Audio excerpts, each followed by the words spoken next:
kelas menengah Indonesia sedang berada di persimpangan yang berbahaya. Data terbaru yang dirilis oleh Badan Pusat Statistik menunjukkan bahwa persentase penduduk yang berada dalam rentang pendapatan menengah turun dari 38% pada tahun 2015 menjadi hanya 31% pada akhir 2023. Penurunan ini bukan sekadar angka statistik. Di baliknya tersembunyi kisah nyata ribuan keluarga yang dulu merasa stabil kini harus berjuang menyeimbangkan pengeluaran, menahan tekanan inflasi, dan mengantisipasi masa depan yang semakin tidak pasti. Mengapa kelas menengah yang dulu menjadi tulang punggung perekonomian Indonesia mulai tergerus? Jawabannya terletak pada pola-pola keuangan yang secara perlahan menggerogoti daya beli dan tabungan mereka. Dalam video kali ini, saya akan mengungkap 5 kesalahan fatal yang paling sering membuat kelas menengah terperosok, menjelaskan secara detail bagaimana masing-masing kesalahan itu bekerja, memberikan contoh nyata dampaknya, serta menyajikan langkah-langkah praktis yang dapat Anda terapkan mulai sekarang untuk menghentikan proses erosi tersebut. Simak terus, karena di akhir video Anda akan mendapatkan rangkuman aksi yang jelas dan ajakan untuk terus belajar bersama. Kita mulai dengan meninjau gambaran umum masalah. Kelas menengah biasanya didefinisikan sebagai rumah tangga yang memiliki pendapatan cukup untuk menutupi kebutuhan dasar, menambah sedikit kenyamanan, dan masih menyisakan dana untuk tabungan atau investasi.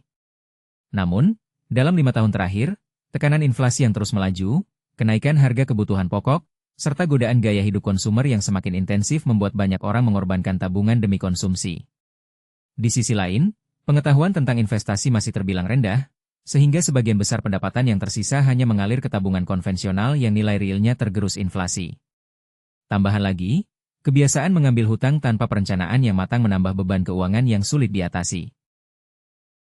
Semua faktor ini berinteraksi, menciptakan lingkaran setan yang membuat kelas menengah semakin rapuh. Akar penyebab utama dapat dilihat dari 3 sudut pandang: perilaku konsumsi yang tidak terkontrol, kurangnya perencanaan keuangan jangka panjang, dan ketidaksiapan menghadapi risiko tak terduga. Perilaku konsumsi yang tidak terkontrol muncul karena banyak orang terpengaruh iklan, media sosial, dan budaya instant gratification yang menuntut kepuasan cepat. Tanpa mekanisme kontrol, pengeluaran harian melampaui pendapatan, dan akhirnya menumpuk menjadi hutang. Kurangnya perencanaan keuangan jangka panjang terlihat dari minimnya kesadaran akan pentingnya dana darurat, investasi, dan persiapan pensiun. Banyak yang masih mengandalkan menabung di rekening tabungan biasa, padahal nilai uangnya terus berkurang. Ketidaksiapan menghadapi risiko tak terduga, seperti kehilangan pekerjaan, penyakit berat, atau bencana alam, memperparah situasi karena tidak ada cadangan yang memadai. Kombinasi ketiga faktor ini menjadi fondasi bagi 5 kesalahan utama yang akan kita kupas satu persatu. Kesalahan pertama adalah konsumsi berlebihan, yang dapat diibaratkan seperti mengisi ember dengan air mengalir tanpa memperhatikan berapa banyak yang sudah masuk. Bayangkan Anda memiliki ember berkapasitas 50 liter. Namun setiap hari Anda menuangkan air tanpa mengukur, sampai pada akhirnya ember meluap dan air tumpah ke lantai. Begitu pula dengan pengeluaran harian yang tidak terkontrol. Setiap kali Anda membeli barang-barang yang tidak esensial, uang yang seharusnya bisa dialokasikan untuk tabungan atau investasi, tumpah ke dalam konsumsi yang tidak memberikan nilai jangka panjang. Dampak nyata dari kebiasaan ini terlihat pada keluarga yang harus menunda pembayaran cicilan rumah karena terlalu banyak menghabiskan uang untuk makan di luar, pakaian bermerek, atau gadget terbaru. Akibatnya, beban cicilan menumpuk, bunga menambah, dan pada akhirnya rumah yang seharusnya menjadi aset menjadi beban. Kesalahan kedua adalah kurangnya investasi, yang sering disamakan dengan menaruh uang dalam celengan yang hanya menunggu dibuka di masa depan. Celengan memang aman, namun tidak menghasilkan apa-apa selain menahan nilai uang yang pada kenyataannya terus tergerus inflasi. Tanpa investasi, uang Anda tidak berkembang, bahkan berkurang nilainya. Contoh konkret dapat dilihat pada seorang karyawan yang menabung Rp500.000 per bulan di rekening tabungan biasa selama 5 tahun. Dengan asumsi inflasi rata-rata 4% per tahun, nilai real tabungannya berkurang hampir 20%, sehingga pada akhir periode uang tersebut tidak mampu membeli barang yang sama seperti saat pertama kali disimpan. Sementara itu, rekan yang menempatkan sebagian tabungannya ke reksadana saham atau obligasi mendapatkan pertumbuhan nilai yang melampaui inflasi, sehingga daya beli tetap terjaga atau bahkan meningkat. Kesalahan ketiga adalah hutang tak terkendali, yang dapat diibaratkan seperti menumpuk batu bata di atas satu sama lain tanpa fondasi yang kuat. Setiap kali Anda menambah satu batu bata, hutang, beban total bertambah, dan tanpa fondasi yang kuat, rencana pembayaran, tumpukan itu akan runtuh. Banyak orang terjebak dalam siklus kredit kartu, pinjaman konsumtif, atau kredit tanpa agunan yang menawarkan bunga tinggi. Dampaknya terasa ketika cicilan bulanan menyerap sebagian besar pendapatan, meninggalkan sedikit ruang untuk menabung atau mengatasi kebutuhan mendesak. Salah satu contoh nyata adalah seorang ibu rumah tangga yang mengambil pinjaman pribadi untuk renovasi rumah. Namun karena pendapatan suaminya tidak cukup menutupi cicilan, mereka terpaksa menjual barang berharga dan mengurangi dana pendidikan anak demi membayar hutang. Kesalahan keempat adalah tidak memiliki dana darurat, yang dapat dianalogikan seperti tidak menyiapkan payung saat musim hujan. Ketika hujan deras tiba, misalnya kehilangan pekerjaan atau biaya pengobatan mendadak, tanpa payung, Anda akan basah kuyup dan harus mencari tempat berteduh secara paksa. Tanpa dana darurat, keluarga terpaksa mengandalkan pinjaman darurat dengan bunga tinggi atau menjual aset penting. Contoh yang sering muncul adalah seorang pekerja lepas yang tiba-tiba mengalami penurunan proyek selama 3 bulan. Tanpa dana cadangan, ia terpaksa meminjam uang dari teman dengan bunga tinggi, yang pada akhirnya menambah beban keuangan dan menurunkan kualitas hidup. Kesalahan kelima adalah kurangnya perencanaan pensiun, yang dapat diibaratkan seperti menyiapkan peta perjalanan tanpa mengetahui tujuan akhir. Banyak orang menganggap pensiun sebagai sesuatu yang jauh di masa depan, sehingga menunda persiapan. Padahal, semakin lama menunda, semakin sedikit waktu bagi uang yang diinvestasikan untuk tumbuh. Dampaknya terlihat pada pekerja yang memasuki usia 55 tahun tanpa tabungan pensiun yang cukup, sehingga harus terus bekerja atau mengandalkan bantuan orang lain. Salah satu kasus nyata adalah seorang guru yang pensiun pada usia 58 tahun dengan tabungan pensiun yang hanya mencukupi 3 bulan biaya hidup, memaksa ia mencari pekerjaan paruh waktu yang tidak sesuai dengan keahliannya. Setelah mengidentifikasi kelima kesalahan tersebut, mari kita beralih ke kerangka solusi yang dapat membantu Anda keluar dari lingkaran setan keuangan. Kerangka ini terdiri dari 3 pilar utama: kontrol pengeluaran, alokasi dana untuk pertumbuhan, dan perlindungan risiko. Kontrol pengeluaran berarti meninjau kembali kebiasaan konsumsi, mengidentifikasi kebutuhan versus keinginan, serta menetapkan batasan yang realistis. Alokasi dana untuk pertumbuhan melibatkan pembagian pendapatan ke dalam 3 ember utama: dana darurat, investasi jangka menengah hingga panjang, dan persiapan pensiun. Perlindungan risiko mencakup asuransi kesehatan, asuransi jiwa, serta strategi pengelolaan hutang yang terstruktur. Ketiga pilar ini saling melengkapi. Bila satu pilar lemah, pilar lainnya akan terpengaruh. Langkah praktis pertama adalah melakukan audit keuangan pribadi. Caranya, catat semua pemasukan dan pengeluaran selama 1 bulan penuh, termasuk pengeluaran kecil yang sering terlewat seperti kopi di warung atau langganan aplikasi. Dengan menuliskannya, Anda akan melihat pola pengeluaran yang tidak disadari, misalnya menghabiskan 10% pendapatan untuk makan di luar padahal dapat digantikan dengan masak di rumah. Setelah pola teridentifikasi, tetapkan anggaran bulanan yang mengalokasikan maksimal 30% untuk kebutuhan fleksibel, 50% untuk kebutuhan tetap, dan sisanya untuk tabungan serta investasi. Jika pada bulan pertama anggaran belum terpenuhi, lakukan penyesuaian dengan mengurangi pengeluaran tidak penting terlebih dahulu. Langkah praktis kedua adalah membangun dana darurat secara bertahap. Mulailah dengan target menabung 3 hingga 6 kali pengeluaran bulanan dalam rekening yang mudah diakses, seperti rekening tabungan berjangka pendek. Jika penghasilan Anda 8 juta per bulan, dan pengeluaran tetap 5 juta, target dana darurat menjadi sekitar 15 hingga 30 juta. Untuk mempermudah, alokasikan 10% dari pendapatan setiap bulan ke dalam rekening khusus dana darurat. Jika pada bulan tertentu tidak memungkinkan, kompensasi dengan menambah persentase pada bulan berikutnya. Kunci utama adalah konsistensi, bukan besaran sekaligus. Langkah praktis ketiga adalah memulai investasi dengan pendekatan bertahap.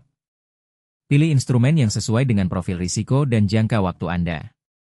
Bagi kebanyakan kelas menengah, kombinasi reksadana saham untuk pertumbuhan jangka panjang, reksadana obligasi untuk stabilitas, dan deposito berjangka untuk likuiditas dapat menjadi titik awal. Mulailah dengan menyisihkan 10 hingga 15% pendapatan ke dalam investasi, setelah dana darurat terbentuk. Jika Anda belum familiar, manfaatkan layanan penasihat keuangan atau platform investasi yang menyediakan edukasi dasar. Ingat, investasi bukan sekadar menaruh uang, melainkan proses belajar mengelola risiko dan menyesuaikan portofolio seiring perubahan pasar. Langkah praktis keempat adalah mengelola hutang secara terstruktur. Buatlah daftar semua hutang beserta suku bunga, tenor, dan jumlah cicilan bulanan. Prioritaskan pelunasan hutang dengan bunga tertinggi terlebih dahulu, karena beban bunga akan menggerogoti kemampuan membayar. Jika memungkinkan, lakukan negosiasi ulang suku bunga atau konsolidasi hutang ke dalam satu pinjaman dengan bunga lebih rendah. Hindari menambah hutang baru hingga semua hutang lama terbayar, kecuali memang ada kebutuhan produktif yang menghasilkan pendapatan tambahan. Langkah praktis kelima adalah merencanakan pensiun secara realistis. Hitung estimasi kebutuhan biaya hidup pada masa pensiun, misalnya 70% dari pendapatan saat ini. Gunakan kalkulator pensiun sederhana untuk menentukan berapa banyak yang harus diinvestasikan setiap bulan agar mencapai target tersebut. Manfaatkan program pensiun yang disediakan perusahaan, seperti BPJS Ketenagakerjaan, serta produk pensiun swasta yang menawarkan manfaat tambahan. Mulailah menabung untuk pensiun sejak dini, karena efek compounding akan sangat membantu pertumbuhan dana. Setelah Anda menerapkan kelima langkah tersebut, penting untuk memahami risiko umum yang mungkin muncul. Salah satu risiko utama adalah ketidaksesuaian antara ekspektasi dan realita, misalnya mengharapkan return investasi tinggi dalam waktu singkat. Untuk menghindarinya, tetapkan ekspektasi yang realistis berdasarkan data historis dan profil risiko pribadi. Risiko kedua adalah godaan kembali ke pola konsumsi lama, terutama ketika pendapatan meningkat. Untuk mengatasi hal ini, buatlah aturan pay yourself first, yaitu memprioritaskan alokasi ke dana darurat, investasi, dan pensiun sebelum menghabiskan sisa pendapatan. Risiko ketiga adalah kurangnya disiplin dalam pencatatan keuangan, yang dapat membuat kontrol pengeluaran melorot. Solusinya adalah menjadikan pencatatan keuangan sebagai kebiasaan harian, misalnya menggunakan aplikasi keuangan yang otomatis merekam transaksi. Untuk mengukur apakah upaya Anda berhasil, tetapkan indikator kunci yang dapat dipantau secara berkala. Indikator pertama adalah rasio tabungan terhadap pendapatan. Idealnya, setidaknya 20% dari pendapatan harus dialokasikan ke tabungan atau investasi. Indikator kedua adalah rasio hutang terhadap pendapatan, sebaiknya tidak melebihi 30%. Indikator ketiga adalah pertumbuhan nilai investasi. Target pertumbuhan tahunan minimal 7 hingga 8% dapat menjadi patokan, mengingat rata-rata pasar saham Indonesia. Lakukan evaluasi setiap 3 bulan, catat perubahan, dan sesuaikan strategi bila diperlukan. Jika pada akhir tahun Anda masih belum mencapai target dana darurat atau masih memiliki hutang dengan bunga tinggi, tinjau kembali anggaran dan alokasi dana, serta pertimbangkan untuk meningkatkan persentase investasi atau mengurangi pengeluaran tidak penting. Sekarang, mari kita rangkum langkah-langkah praktis yang dapat Anda terapkan mulai hari ini. Pertama, lakukan audit keuangan untuk mengetahui alur pemasukan dan pengeluaran secara detail. Kedua, tetapkan anggaran bulanan yang realistis, dengan batasan jelas untuk kebutuhan fleksibel. Ketiga, bangun dana darurat hingga mencapai 3 hingga 6 kali pengeluaran tetap, dengan menabung secara konsisten setiap bulan. Keempat, mulailah berinvestasi secara bertahap, pilih instrumen yang sesuai dengan profil risiko, dan tingkatkan alokasi investasi seiring dana darurat semakin kuat. Kelima, kelola hutang dengan prioritas pelunasan hutang berbunga tinggi, hindari menambah hutang baru, dan pertimbangkan konsolidasi bila diperlukan. Keenam, rencanakan pensiun dengan menghitung kebutuhan masa depan, manfaatkan program pensiun yang ada, dan alokasikan dana secara rutin. Ketujuh, pantau indikator kunci secara berkala, evaluasi tiap 3 bulan, dan lakukan penyesuaian bila ada penyimpangan. Dengan menerapkan rangkaian tindakan ini, Anda tidak hanya melindungi diri dari risiko keuangan yang mengintai, tetapi juga menyiapkan fondasi yang kuat untuk meningkatkan kesejahteraan jangka panjang. Kelas menengah Indonesia memang berada di persimpangan, namun bukan berarti tak ada jalan keluar. Setiap keputusan kecil yang Anda ambil hari ini akan berakumulasi menjadi perubahan signifikan di masa depan. Jangan biarkan 5 kesalahan fatal itu terus menggerogoti keuangan Anda. Ambil alih kendali, susun rencana, dan jalankan dengan disiplin. Jika video ini membantu Anda memahami bagaimana menghindari jebakan keuangan yang sering menimpa kelas menengah, jangan lupa untuk menekan tombol subscribe agar tidak ketinggalan konten-konten edukatif selanjutnya. Berikan like sebagai tanda dukungan, dan bagikan video ini kepada teman-teman atau keluarga yang mungkin juga membutuhkan panduan praktis ini. Dengan begitu, kita bersama-sama dapat memperkuat fondasi keuangan masyarakat Indonesia. Terima kasih telah menonton. Semoga langkah-langkah yang telah dibahas dapat menjadi pijakan awal menuju kebebasan finansial yang lebih stabil. Sampai jumpa di video berikutnya, dan tetap semangat mengelola keuangan dengan bijak. Intinya, jalankan langkah kecil ini secara konsisten supaya hasilnya benar-benar terasa dan perubahanmu tidak berhenti di tengah jalan. Kalau video ini ngebantu, subscribe sekarang, tekan like, tulis pendapatmu di kolom komentar, dan share ke temanmu biar makin banyak yang terbantu.